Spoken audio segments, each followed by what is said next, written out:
Hello there, Comic Clan, and welcome to Comics and the Cross, the greatest streamers you have never heard of. Of course, I'm one of your hosts for tonight, Cross, alongside my partner in crime, Nitro. What is up, good people? What's up, good people? Thank you. Thank you, Watson, for that. Yes, bringing it back to the old school. Love it. For anyone listening on the podcast, I apologise. Like, listening online, I apologise that the Titanic flute just started playing. Dude, I remember one of the first times I had logged into Twitch for like the first time when we first started doing this stream, and the Co-op Trio was one of the first streams I visited, and I realized that you could do sound alerts. Was it the night we play spammed him? Sounds? Dude, I spammed the bejesus out of the Titanic flute thing. It was epic, and I think I upset some of the people in the chat. I don't know if we upset them, but I remember we broke Watson that night. Oh my gosh. But thank you. How are you doing, King Amos? It's good to see you. I'll give King Amos a little bit of a shout out. Although King Amos, I don't know if you'd even class yourself still as a Twitch streamer, because you've not been streaming as much, but you have definitely been over on the... Oh, I did not shout out King Amos. I forgot to put the dash in. You have definitely been doing some stuff over on the good old YouTubes, so definitely go and check him out, give him a follow, and absolutely check him out on YouTube. There we go. Forgot the little underscore at the end there and just shouted out a random person with a similar name, apparently. There we go. But welcome tonight to, I know it's a little bit early in October, but welcome to our Halloween special. Just a YouTuber now. Nice. Well, there we go. We'll give a shout out. Head over there and you can grab his links from his page anyway. You can't really shout out over to YouTube. Dude, I saw your stats earlier, Watson, that you posted on Twitter. That's freaking awesome, dude. Yeah, man. It's like your stats are looking good, man. But yeah, everyone, welcome to our Halloween special of the Indie Comic Book Club. And in the tradition of some great Halloween indie comic book clubs that we've done, our very first one being Lock and Key. Last year we did Something is Killing that was awesome. Last year was Something is Killing the Children.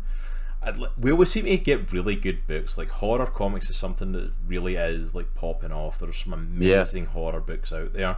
And in my opinion, tonight's is no different. Tonight's is probably my favourite horror comic of all time, and it is, of course, Wytches from Scott Snyder and art by Jock. This book, this is probably the first comic I read that I would fully classify as horror, even like more so than like we did Something is Killing the Children last year. This is a definite, like, this could be a horror movie easily. Yeah. So alright, so thoughts, just straight up thoughts on the books. But why don't you give your thoughts first on this one, because I'd known it before we picked it. Like, I'd read this one. This wasn't me going in blind, but you went in blind to this, so I want to know your thoughts, like when I first told you about the book, your first like impressions of the book, and then now finishing it. I want to hear kind of that process, because you went through that on the side. When you first brought it up, I got a Something is Killing the Children vibe from it, just by looking at the cover and by looking just you telling me the synopsis of it and everything like that. I'm not much of a horror reader. I don't really read horror books or horror comics at all, really, other than the few that we've read. Thanks, Watson. Appreciate it, brother. What's it coming in with the love there, man? Love you, brother. I can't do the heart thing with the hands. I'm trying. I am a fan of Scott Snyder, though. And correct me if I'm wrong. Did he write Saga? No, he did not write Saga. He did he help with it? No, that's written by Brian K. Vaughan. Scott Snyder is like the king of DC. He wrote Batman. He wrote Justice League. So I knew him from the New 52 Batman, City of A Court of Owls. He's done indie comics like we just did, Undiscovered Country. He co-wrote that with Charles Soule. He also did like American Vampire. He's like a prolific writer. Like, Scott Snyder is one of my favorite writers. I think his stuff's phenomenal. The stuff that I've read from Scott Snyder has been awesome. I really thoroughly enjoyed this book. To be frank, I wasn't a huge fan of the art style per se. Yeah, I can't believe you said that when you told me that, and I was like, really? I think love the art in this. Like the line art, the art is awesome, but I think what they did... So, I actually read a little bit about the process and prep for tonight. What they did is, it's actually very complicated. Every single page in here has hand-painted brush splatters and brush paints that they scanned in and overlaid over each page. So each page has literally been hand-painted. There are some cool effects but in my opinion, I think it takes away a bit from the story. That is my only drawback of the entire book. Like I can understand that. I think, like I'll show you some examples of what I'm talking about, but like I think overall this is probably one of the best written comics I think I've ever read personally. The way that the story comes together, like there's parallels in flashbacks and what's happening in the present, and how they pull that together, like literally side by side on pages, side by side, and I'm sure we're gonna get into that, is awesome. Like this dude he's crushing this book. Like the writing is phenomenal. But here's some of the stuff that I don't know if it's gonna come through on stream. A little bit of the light's kind of shining on it, and yeah, but for me, I think the coloring is a little off. I think if they went with a different coloring, it wouldn't have been an issue for me. See, that's the thing though. Is like that's why I love the art in the book, because I feel like everything is meant to be off. Everything is meant to make you feel a bit uncomfortable. You're meant to look at it and it doesn't look right.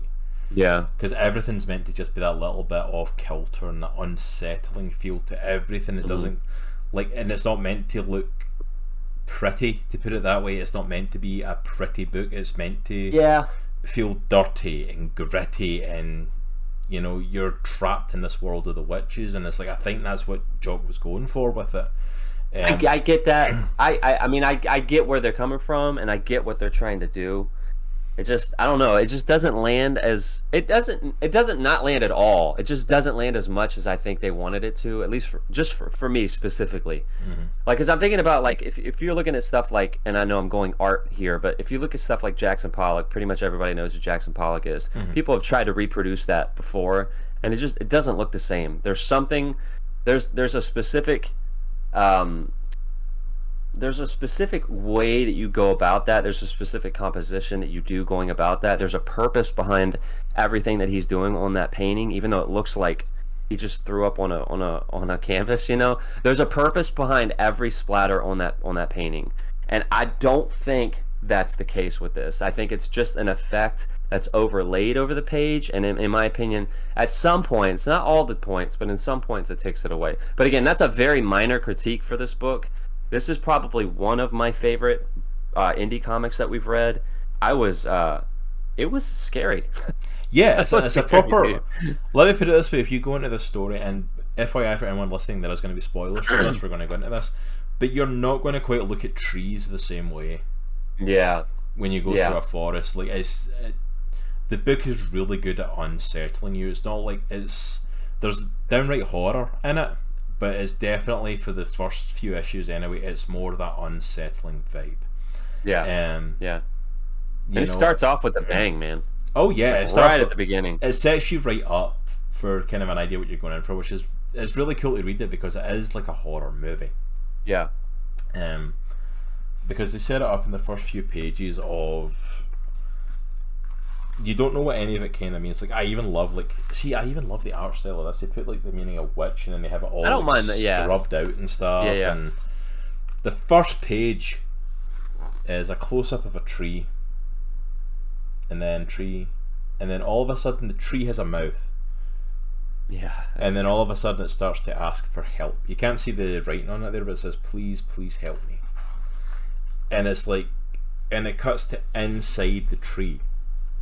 And there's a person in there who's broken, who's battered, who is stuck inside the tree, and is a mother of a little boy, and she's trying to get out and trying to pull herself out, managed to get her head out, and is asking for help. Yeah. Only for her son to smack her in the head with a rock and say to her, "Pledge is pledge." Yep. And then hands come out from behind and pull her back into the tree. Yeah, and they yeah. I have never read a comic with a more intriguing and freaky setup in the first couple of pages than that. I know you and I we approach reading differently for graphic novels. You're more of a, like, I'm gonna read this all in one setting type thing. Like, you don't like to stop once you start reading. Correct me if I'm wrong. That's what you've told me, at least in the past. Yeah, I like to sit if I can. It's like, it doesn't happen, but I'd like to. Like, I like to have the time to sit and actually take the time to go through it. But Usually, if I can get through an issue at a time, I'm doing good.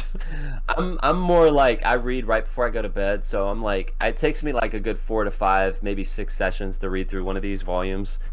I read this in like 2 or 3 settings. I was hooked, dude. I was hooked from the very, especially when you get towards the middle of the book, when stuff starts revealing itself and unraveling. It's so cool, man. This is a very like it's not a complicated narrative, but there's a lot of stuff happening. There's a lot of stuff happening in this book. There is a lot of stuff happening in this book, but it's what I love in a story. I love a good comic that's got heart to it, that's got good characters that you can get behind, and boy is this character driven. Yeah. Like Charlie, my man. Yeah, I know. That dude is a real life superhero, man. That's the average dad who'd like done his damnedest to do something to help his daughter. You know, it's like, and coming from current media, where like a lot of dads in media are portrayed as like just no good and like losers, and it's really cool, and it's a breath of fresh air to see a dad that's portrayed as a hero. But at the same time, he's not portrayed as perfection. No, he's not. They heavily hint at the fact that the guy's tried to deal with stuff via a drinking problem and by throwing himself into his work. And he even does a speech near the end where he's like, I didn't want to stay at home because I didn't want to deal with these emotions, because you're not meant to have these emotions. And then he realised, no, we are meant to have them. Yeah. And that's all he is when he goes to help his daughter. Like, he's a dad who's like, no, I need to save my daughter. Yeah. I need to do whatever it takes to save her. Yeah. That's the only driving force, and I don't know if it's because I'm a dad now or what, but I'm like, I totally connected with the dude. It hit me, it hit me different. Yeah. Yeah, I think being a dad, it definitely hit on another level, but I don't think you lose out feeling his emotion if you're not a parent. Yeah. You know. Yeah. Yeah. Because so like, it throws into the family, the Brooks family, if I'm correct. Mm-hmm. Yep. Had to think for a minute there. The Rooks family. Rooks family. Yeah. Yes, Rooks family. Apologies. Like I said, I might get some things wrong tonight. I am running on very little sleep. I was up at 4:30 this morning, so I had been up for 16 hours at this point. Nice. So yeah, I'm a little tired. But like, it brings us straight into the modern day, straight into literally into meeting Charlie and his daughter Sailor.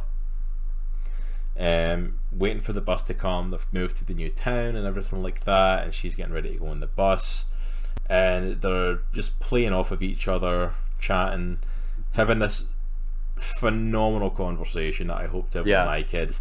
Yeah. Basically her being like this mythical creature hunter and talking about how you catch a hippogriff and how you would kill it and all this sort of stuff, and it's just, you honestly feel just such a great connection between the two of them. Yeah. You know, and you get to see the concern in Charlie's face as well, of like, because he's worried about her. We don't know what happened yet, but something's happened since they moved here. Which, do we want to just start going into stuff like that then? Yeah, absolutely. So we find out that basically Sailor there's rumours circulating her that she had killed her school bully. Mm-hmm. At her previous school, Annie, I think her name was. And the rumours are circulating, and it's followed them here. They moved to this town to get a break from it all, but the rumours have transferred. If the kid has killed someone at a previous school, like, it's going to travel with them. Yeah. But we get to we get to find out Sailor's side of it, and that was something in the woods killed Annie.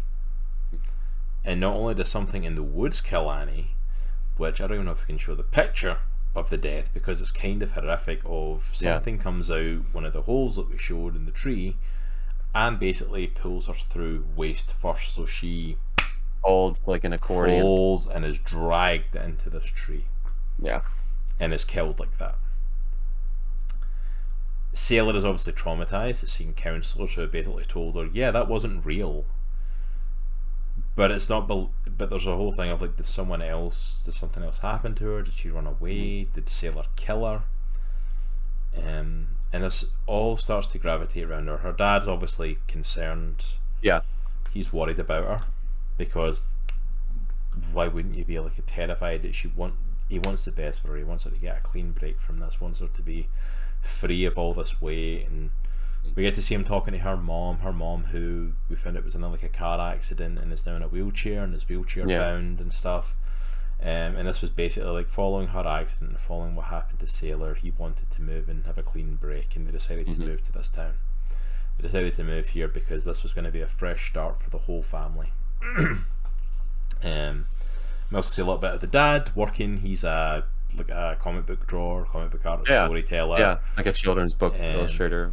You know, it's like, so he's like doing stories, and it's kind of like you get a little bit of the dad through the story because it talks about the story he wants to tell. Like, it's an amusement park where the kid gets everything he wants, but he doesn't appreciate what he has, and it's a little bit of the dad telling his story of like, I could have whatever I wanted, but I didn't appreciate my family, and like you feel the dad's story, and he's working through this as well.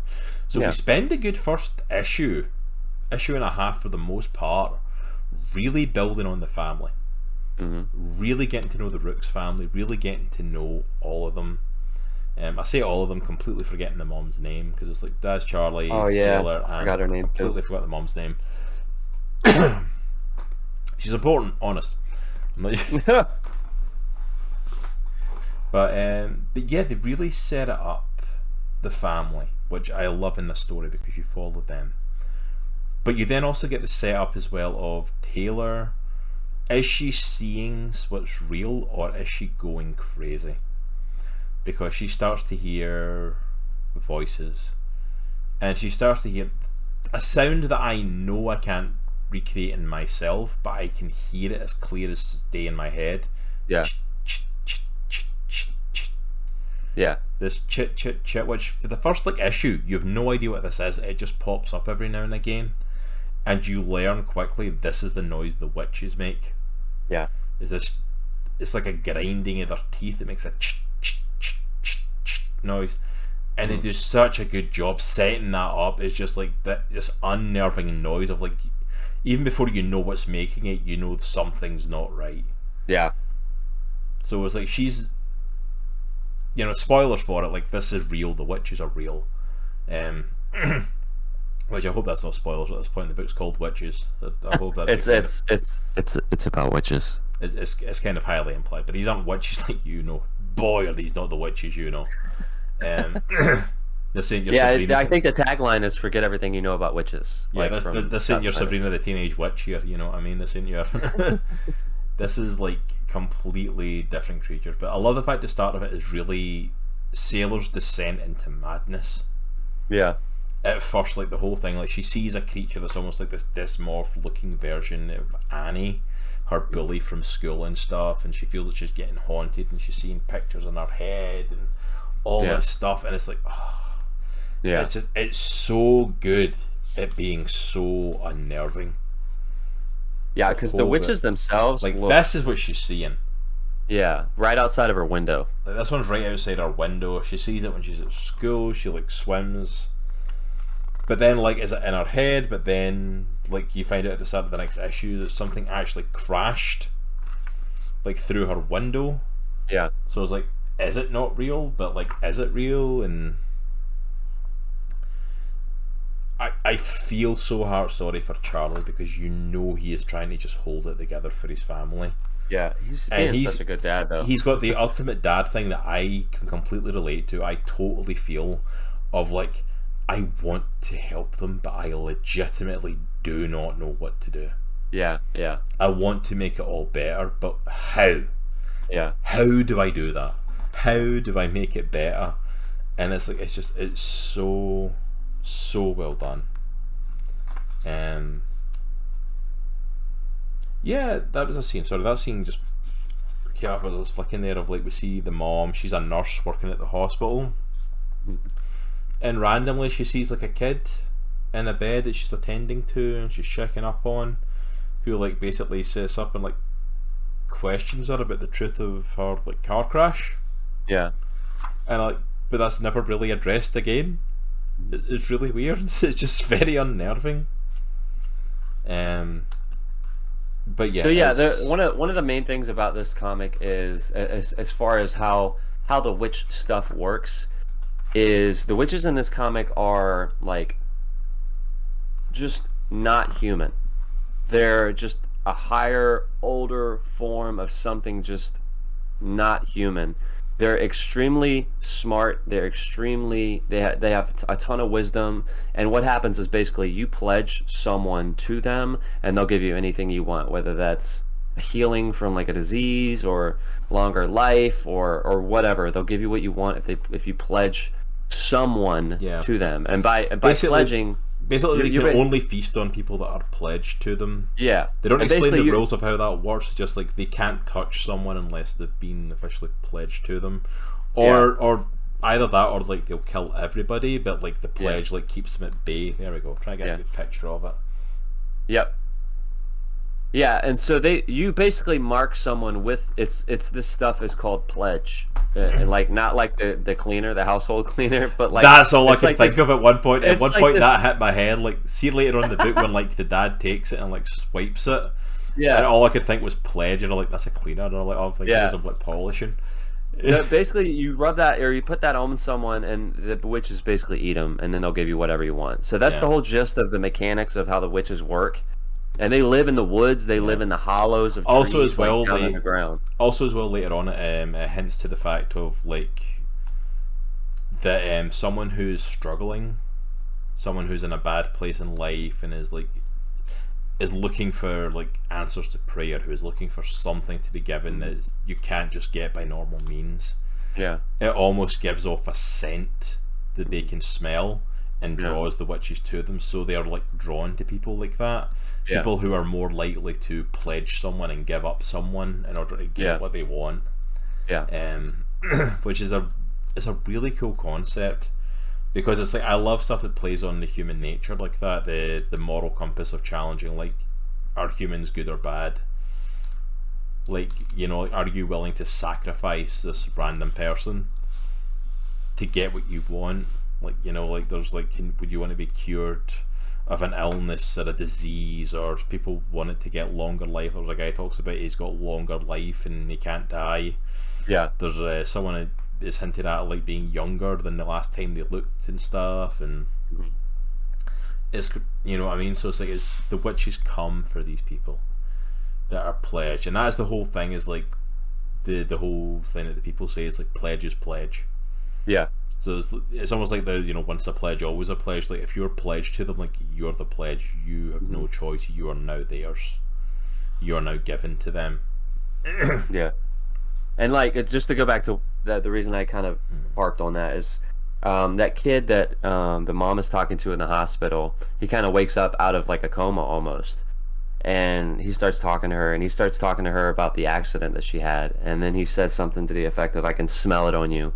Someone by you was pledged," and before he could finish, like, he started coughing. Yeah, he gets taken out. At this point, we have no idea what's going on. No idea what that means. No idea what that's hinted at. Very quickly, we kind of learn that that's insinuating Sailor, because the witches come for her.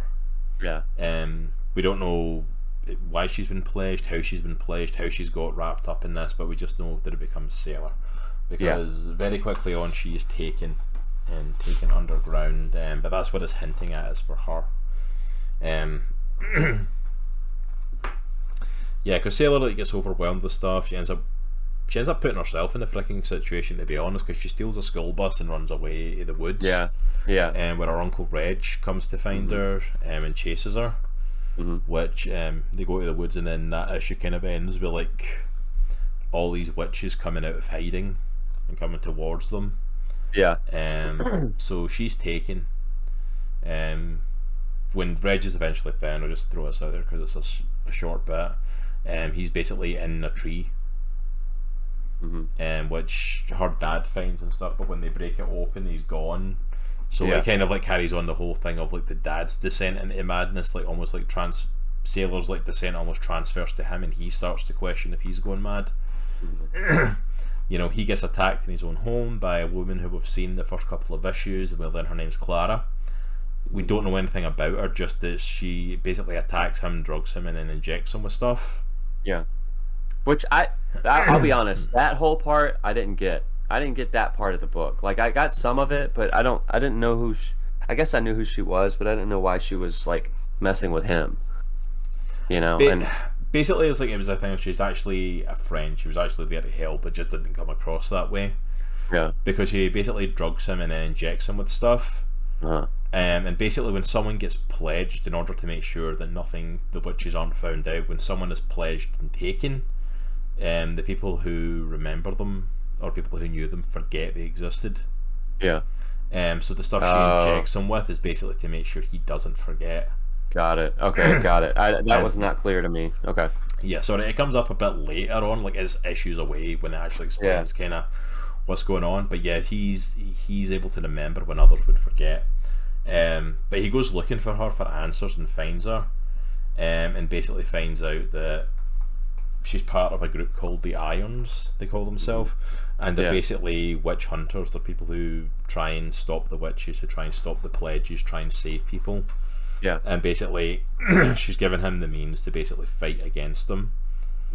Someone who's on the path towards them. She basically tries to let him know, look, your daughter's probably already dead at this point though. Yeah. She's probably in a stew, because apparently they still have cauldrons and still cook, even though they're creatures, which I find really weird. But basically, like, they've probably already killed her, and she's probably already gone. So, like, but these are the tools that you can use to stop. These are the tools you can use to stop them. These are the tools that you can use to fight against them. And she gives him like what is it, like bullets full of like rat, like, because apparently bullets with protein in them hurt the witches, and rat seems to be the one that causes the most damage, and the other one's like a thing full of, like we talked about, pledge that he gets. The stuff that's almost like it's like bait for the witches, like it'll draw the witches straight to it. Was it? He gets a stuff full of thing, like he says, when you go in there, like wipe this over yourself, and it'll like stop your scent. Yeah. So the witches can't tell you're there, and it'll last for a certain length of time. So basically a bag full of all these like witch fighting tools to help him. But like when he goes to the police officer, the sheriff, they hunt for her and they're like, we found no trace of anyone. Yeah. So it starts to lead into his madness, and then they get to the forest, and that's when he thinks he finds his brother like trapped in a tree, and he goes to rip it open, and the two of them rip it open, and there's no one there. And the guy even says to him, like, there's not even room for anyone in there. Yeah. It's like he would like have to be crushed up. Hey, morning Sig, thank you so much for that lurk, sir, I appreciate it. It's like there's not even room there, so it starts his descent of like, am I going mad? Or is this actually happening? Like, and he's determined to hold on to, like, this is an actual thing. This is actually happening. I need to stick with this.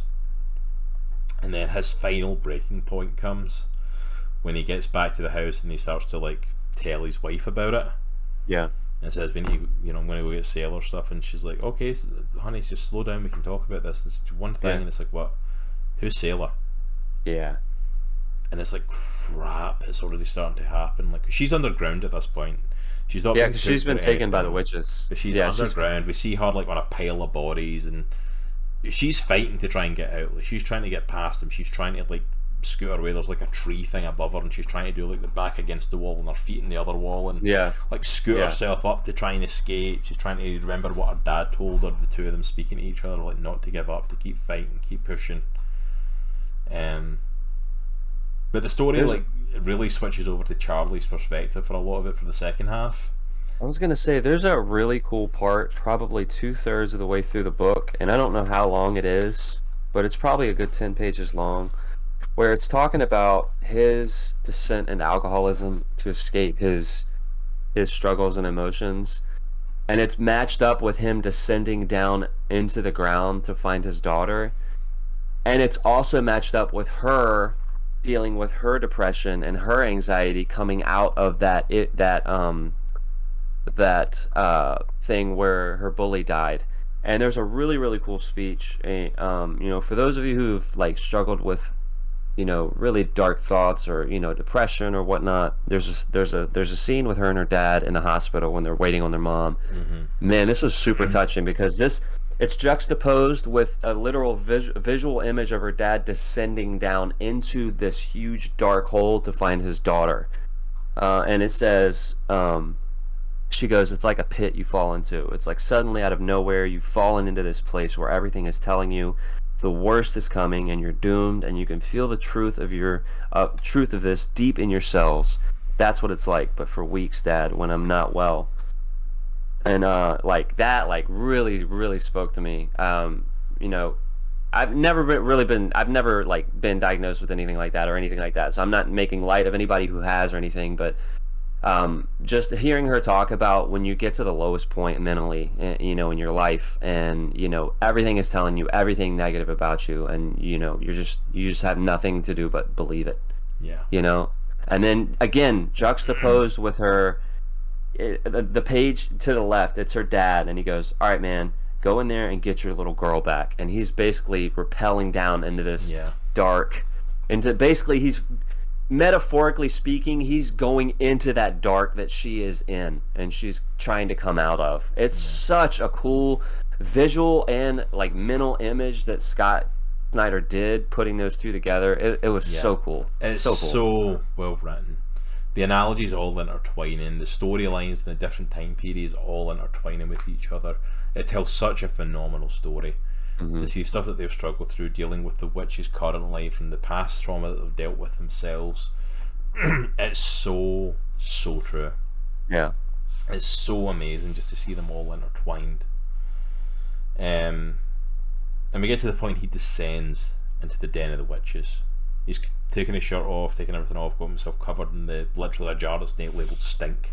Yeah, because it basically masks the human smell. But he also brought like the police officer there and like attacked him, realizing that he's one of the guys who's pledged people to them before, so he's kind of indebted with them.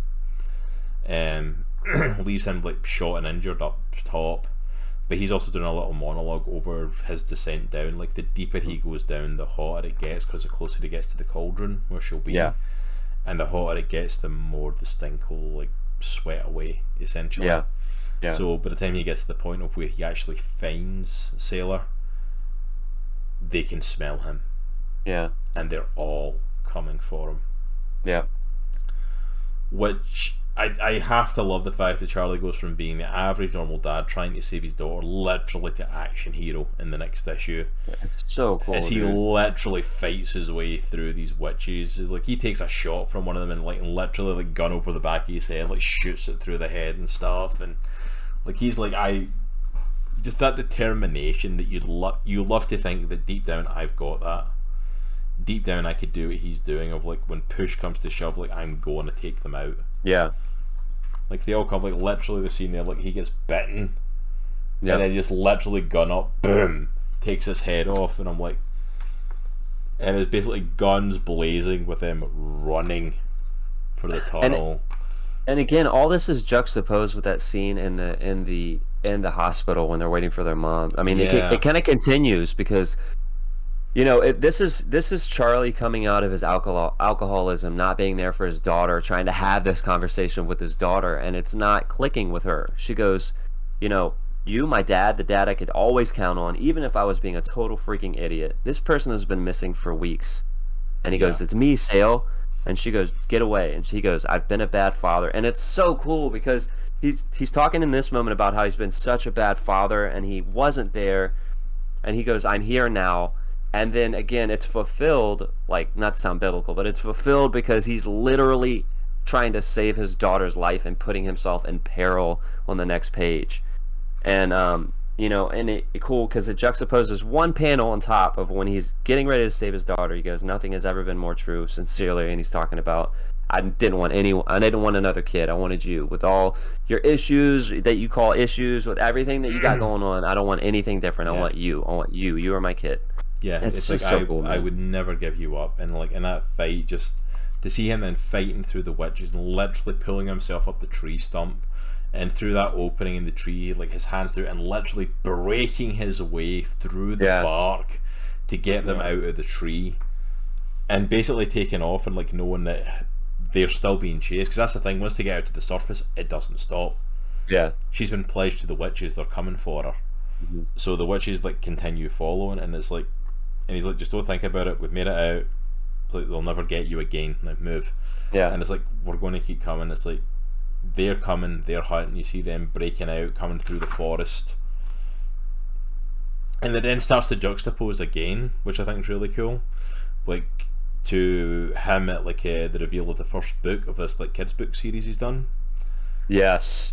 Which is like him talking over that and the emotions that happen in these last 2 issues is like, this really hit me. Yeah. Like I thought this was so cool because he talks about it like he says like I wasn't going to go into all this stuff, all the mushy stuff, and he's like, but I can feel it bubbling up, and it's like, and he talks about like he says, you know, this book, The Night Arcade, it's a story about the boy named Taylor finds a magical amusement park. It's a good book, getting lost in your own wishes, your desires. That's the hook. But for me, the book has been a lot more than that. It's been a book about finding my way back, finding my way home. And then bam, it's him coming home. And then they come home, and I'm like, it's so well put together. Yeah. While just telling the story. It's my wife, Mrs. Nitro. For those of you who don't know her, Tolkien Asian. She has a really cool way of explaining comics that like really you can visually see. It's like a cinematic, basically a cinematic quality to the comic. And this definitely, in my opinion, has that. It's like I'm watching or reading a movie. It's really cool. Like this could be a movie. The way it's laid out, no question. This could easily have been turned into a movie. But they make it home and they run into her. Lucy, that's the name. Yeah, yep. Lucy. And it's like, so they get home and she's there and she's like, what's going on? And he's like, okay, look, we need to get out of here now. Yeah. She's like, what? We need to get out of here. And then guns start going off. Yeah. And we very quickly start to realise that it's not just like a few people that have pledged. Mm-hmm. It's basically like this whole town. Yeah. Is like, it's almost like if you want to imagine it in terms of like other modern media, it's it where the town is kind of like just aware of what Pennywise does, and just lets it happen in order to like, if we let him take a few kids, the rest of us are left at bay. Yeah. There's this thing of like, yeah, of course we're going to let the witches do. We can get whatever we want. You know, people have been cured. People have been given immortality. People have been got their heart's desires. Yeah. So like, of course we're going to help. So yeah, they shoot off in the house and basically tell them like, you're surrounded, you're done. And the witches show up as well. So like the whole house is surrounded. Charlie's now got a bullet in his shoulder. Yeah, and one in his hip. Yeah, and his hip as well. And basically he tells Sailor, okay, like down in the basement, we've got some stuff down there that we can use. He's got the leftover stuff that Clara gave him before she hung herself. We never mentioned that, but she hangs herself. Yeah, see, that's what I didn't get. I don't understand why she hung herself. I didn't get that part. Yeah, let me hit back to that page as like well. I don't know if there was a lot of context given, or I might have just missed it. Wasn't a massive amount of context given. I think it was kind of briefly mentioned. To put on the town borrowers for roots. So go. It was something about like she had to do it to stop something, and like because he thought she was going to hang him, like blood had to be spilled or something. I'm trying to remember the exact bit. I'm trying to see. Oh, she said she has mites. That she got the mites for the witches. That's what it was. And like she could never get rid of them. So. Oh, okay. But yeah, so he's telling her to go down there. Clara gave him this stuff to use. So, and Sailor's like, there's a window down there. Maybe we can even escape out the back way as well. Make a run for it. Yeah. It's like make a run for it quick. And then the twist that blew my freaking mind that I did not see coming the first time I read this book. Her mom, Lucy, smacks her in the back of the head. Yeah. Knocks her down the stairs. I'm surprised she didn't break her neck from the landing she has on one of those stairs. By the time Charlie realises what's going on, gets shot, he's completely dumbfounded, like, what is going on? And she stands up out of her wheelchair and says, when he asks what she's doing, he's like, I'm saving us. And the story starts to unravel that she's the one that pledged Sailor to them to get healed, to get the use back in her legs. And then to take it even deeper, one of the things that Clara gave Charlie was a list of people not to trust. And one of the names of a family in there was Cray, which used to be her family name. Yeah. And it turns out like her great grandfather. Oh, yeah, that's right. Her great grandfather was the little boy at the start of it that hits his mother with a stone. And we basically find out that his parents actually conceived him and gave birth to him as a pledge to give to the Wytches. Yeah. And basically he turned it round on them. So he fought back and managed to pledge his parents instead and escape. And it was like he pledged them, which somehow got him off. They don't explain the full details of how that worked, but I think basically as long as they get someone, the pledge is fulfilled. So he pledges them instead and makes sure the Wytches get them. So their family basically change their name and are raised on the stories but never do anything like this. Yeah. And then, you know, like they talk about the fact of like they've kind of stayed out the road of them, they've not been followed by them, and then it was actually his descent into alcoholism, his descent into like seeking stuff outside the family, that she got worried of like they were going to smell it. Yeah. They were going to smell it, and we find out that the car accident that she was in was because she swerved to miss a witch that was on the road. It freaked her out when she saw it appear in the headlights in the dark, and she swerved the car and lost use of her legs. So she says, after the accident I thought maybe losing the baby, maybe it was enough, because she was pregnant as well, they lost the baby. And it's like, but no, I see them out there in the trees and I could feel them, they wouldn't leave us alone. Yeah. Unless I gave them Sailor. And then we find out she tried to give them other people in place, and it was actually her that set up Annie to be taken. Yeah. Her bully, Sailor's bully, to be taken. And like that wasn't enough, they rejected it. Yeah. They wanted Sailor.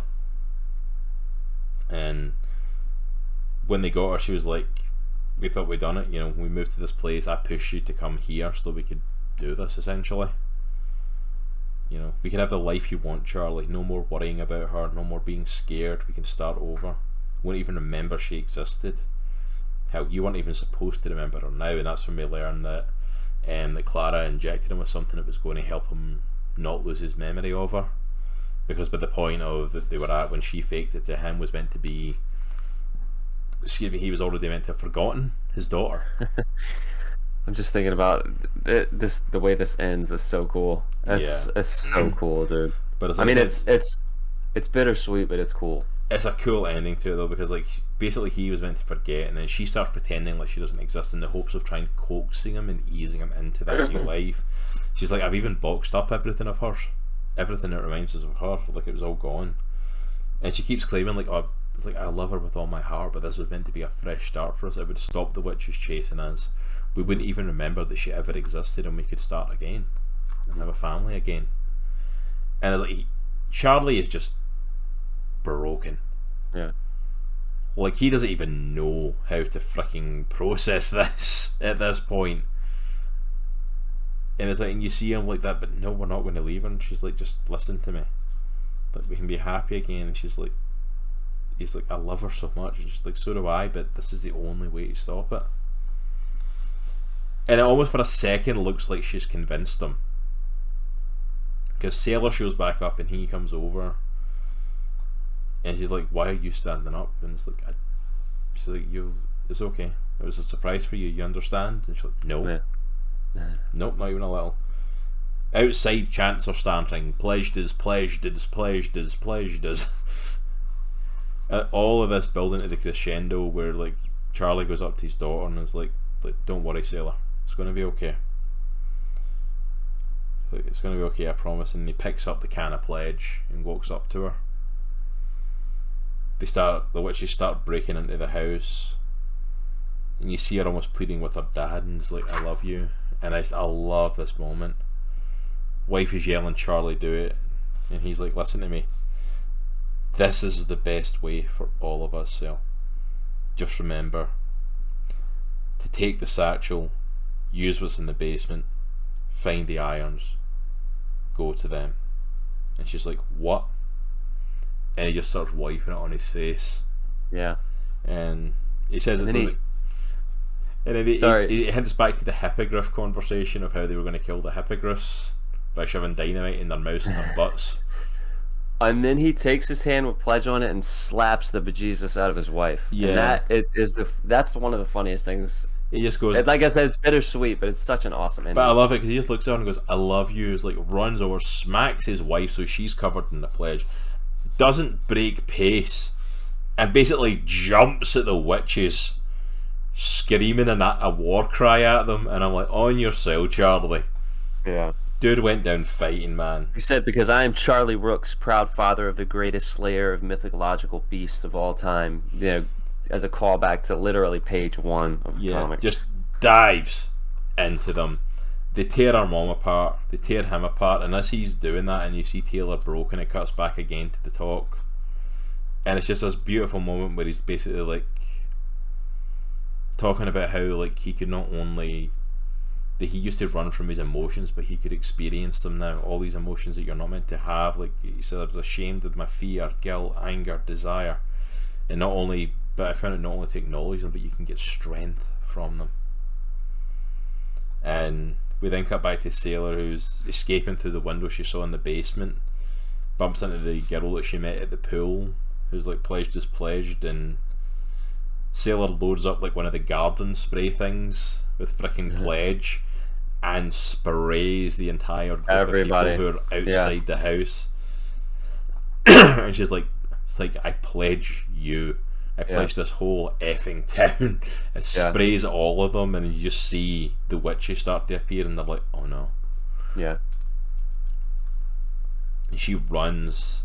The only one left standing is the cop, the immortal cop, who like grabs her and she like turns and slits his throat. Yeah. Which is like, good luck recovering for that one. Gets into the car and she drives off, and as she's driving off we get the next part of the monologue for her dad of like saying like, I'm scared for what you go through, what you will go through. You make me scared, and that's hard, yes, but more than this, more than anything, you make me brave. You're the bravest person I know, Sel. And the truth is, it always has been, and it always will be, because you're my hero, Sel, in every sense.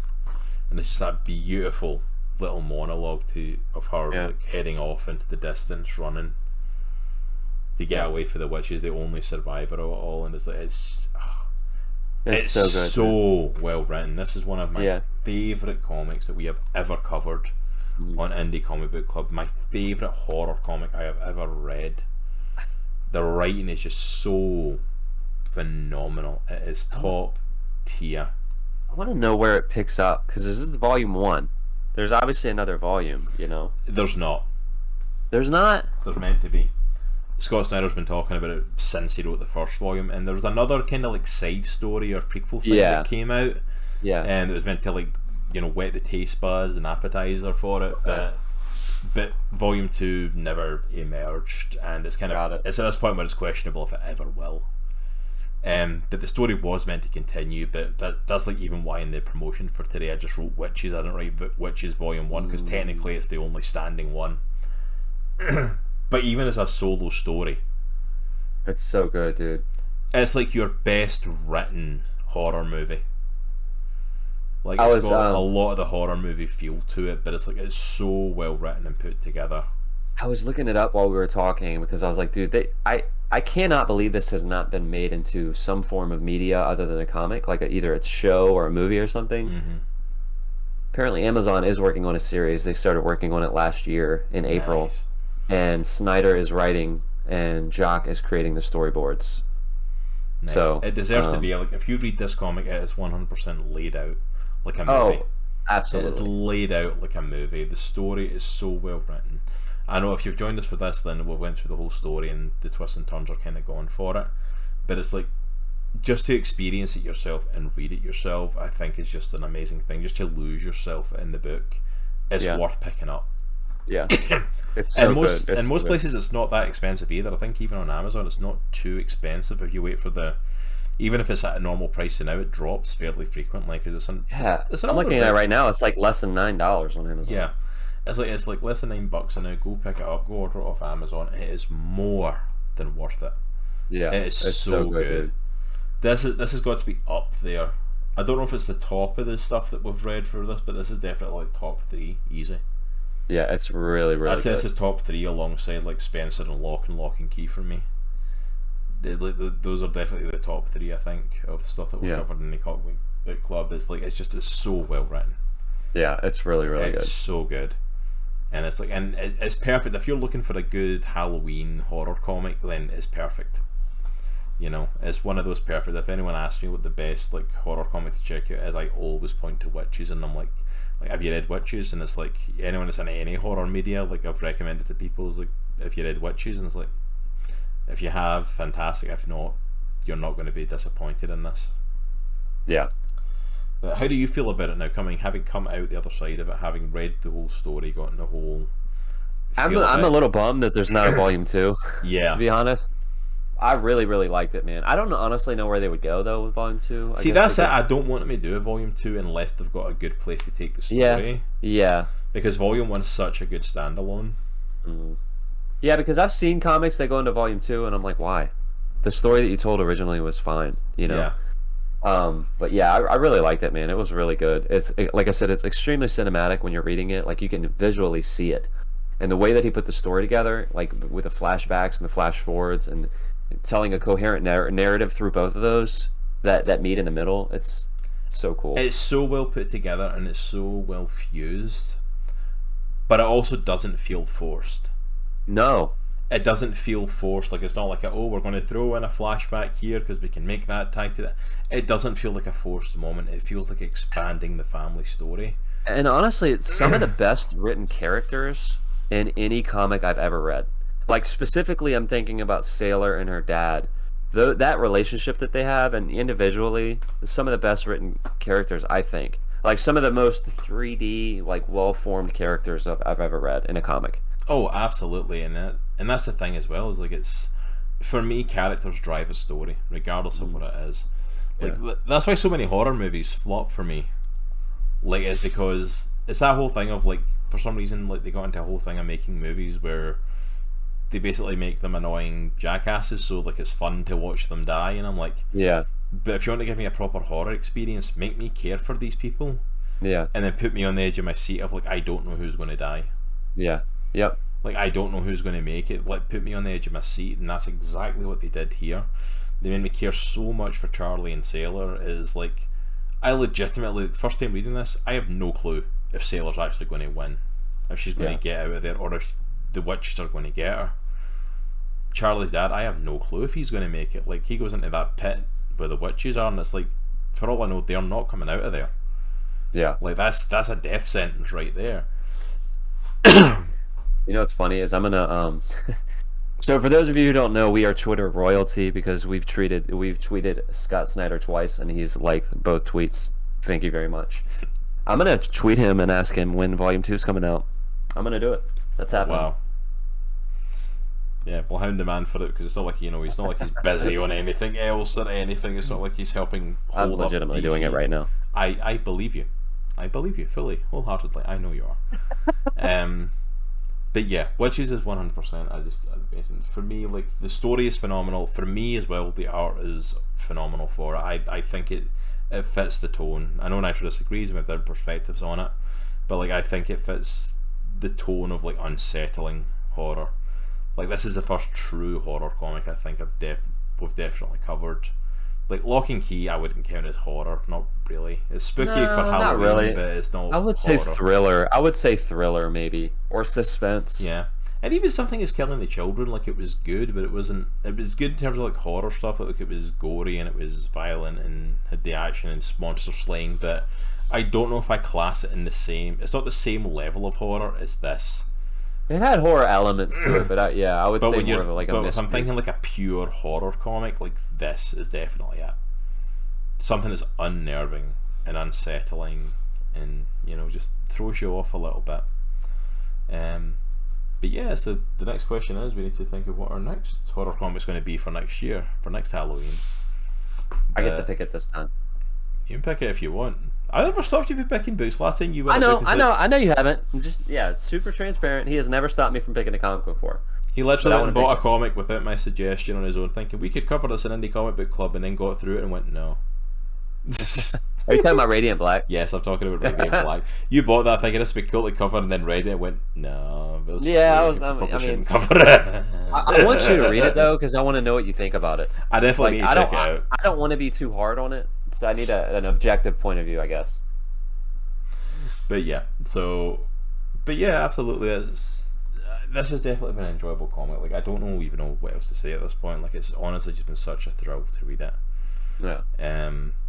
This has been one of our quickest indie comic book clubs ever that we've gotten through the book. It really has, dude. But like, I thoroughly have enjoyed this. I've thoroughly enjoyed this book, and yeah, it was awesome. I would definitely recommend this, man. I would give it an 8.5 or 9 out of 10 for me. It was really, really good and such a cool story. Specifically, honestly, if you're a dad, you need to read this. If you're a horror fan and a dad, this is literally made for you. Yeah, absolutely. This is definitely up your alley for that. Then, I love how we're rating this. Done like how many, like 12 of these indie comic book clubs. Never rated. We've never done that. Never rated a book yet, but we're going to start rating them apparently. Like, okay. Let's do it, man. But yeah, okay. For rating it, I definitely say this has to be like a 8.5. Yeah. At least it's not perfect. Yeah. It's not top of the pile, but like, this is one of the best books I think I've read. I think the only thing that might keep it from being a 9 or more for me, I know I said 8.5 or 9, but like, is the art. Like, if the art were more up my alley, it would be over 9 for me. It's so well done. Yeah, I'd say about the same 8.5, 9, round about there-ish, depending on what mood I'm in. But like, I thoroughly enjoyed this book. Like, and that's the great thing about doing the indie comic book club is like, it opens the door to reading all these amazing stories that, honestly, growing up we didn't get, because I didn't know indie comics were a thing growing up. Yep. Like, I seen some comics out there, but if you told me like the Image comics that came out then, like the early superhero stuff they were trying to do, and the interconnected stuff similar to like Marvel and DC was going to end up evolving into an indie comic scene like this, yeah, I'd never have believed you. Like, the stories that we've read, like just in the indie comic book club alone, like the stories we've covered as a result of that, let alone comics that we've read from the indie scene because of some of the guests we've spoken to, some of the stuff we've gotten into, like speaking with Lewis Southard and Dave Pepos, and Baron Bell and Daniel Hancock from Dominion. Like, we've read some amazing indie comics. Yeah. And then even stuff that we went into, like we said, Lock and Key, Spencer and Locke, Wytches. It's like there's so many good indie comics that we've touched on, and there's tons more. Like, I'm looking at the minute now of lists of like, hey, what do we want to cover next year? God Country, man. God Country needs to be on it for next year, I think. Sandman, definitely. That's one of my big ones for next year is Sandman. Yeah. Saga, we've picked that up. We want to check that out for next year. Yep. I think we're hitting for next year with those alone. I think we're hitting some big indie ones, especially like with Saga and Sandman. That's two classics. And yes, before someone says to me, I know Sandman is technically DC, I know it's Vertigo, but Vertigo is basically an indie comic brand. It is not DC. I don't care that Morpheus showed up in freaking one of the events. Like, I can't remember, was it Dark Metal or something like that? He shows up at one point on one of those things. Like, I don't care. It's not meant to be connected. It's its own thing. It's Sandman, Yeah. It does a crossover with Lock and Key. It's more believable in that than crossing over with DC. You know what I mean? Yeah. So I count it as indie. Like, you watch that TV show and tell me if that's anything like Marvel or DC. I'm just saying. Yeah. But yeah, that's kind of it for us this week, I think. Yeah, man. That was awesome. Such a cool comic. Legitimately, we've hit about an hour for the show today. Not including the pre-show. Yeah. Like, we have never ran that low, that short for a show ever. I mean, we said our piece. We said, but we covered the whole thing. We covered the whole thing. Yeah. So yeah, I think it's us for this week. And next week, the podcast will be back. We've had to change our schedule up due to some scheduling conflicts. Yeah. D&D should hopefully be back in 2 weeks' time on the 24th. That's the plan at the moment. We have been told it might change again just because Mr. Tom Levine has got a new schedule going on. So if that does change, keep up to date on our social media and our Discord to keep up with that. But next week we will be delving into a Marvel review of Werewolf by Night. Phenomenal. Very pleasantly surprised. Really blown away by that one. Definitely excited to talk about it. Another Halloween one to talk about in October, so excited for that. And then 24th, obviously, we should be back with some more D&D, hopefully. Excuse me. This week, of course, we will be back with some more shows. I will be back tomorrow night with Guardians of the Galaxy. Possibly the end of our Guardians of the Galaxy playthrough. We're getting to that ending point, so we may be able to get it finished tomorrow night. Possibly not, but I'm hoping we will be able to. Wednesday night, Jay will of course be back with Lost in Random, continuing her playthrough of the Tim Burton-esque dice rolling game, which has been absolutely fun and a really different take of stuff to do on the channel, so I've really enjoyed that. And then, are you going to be doing some art this week? Or you? I may or may not be back this Thursday, but I'll keep everybody posted on social. Yeah, so keep up to date on our social media for Nitro if he's going to be doing some more art this week. But that's pretty much it from us. Just as we're heading out, let me pull up Twitch and see if we can go show some love to someone. Do it. If Twitch ever decides to load. Alright, let's see who's even on tonight. I'm still not used to like raiding out on Mondays. I still don't know who's on half the time.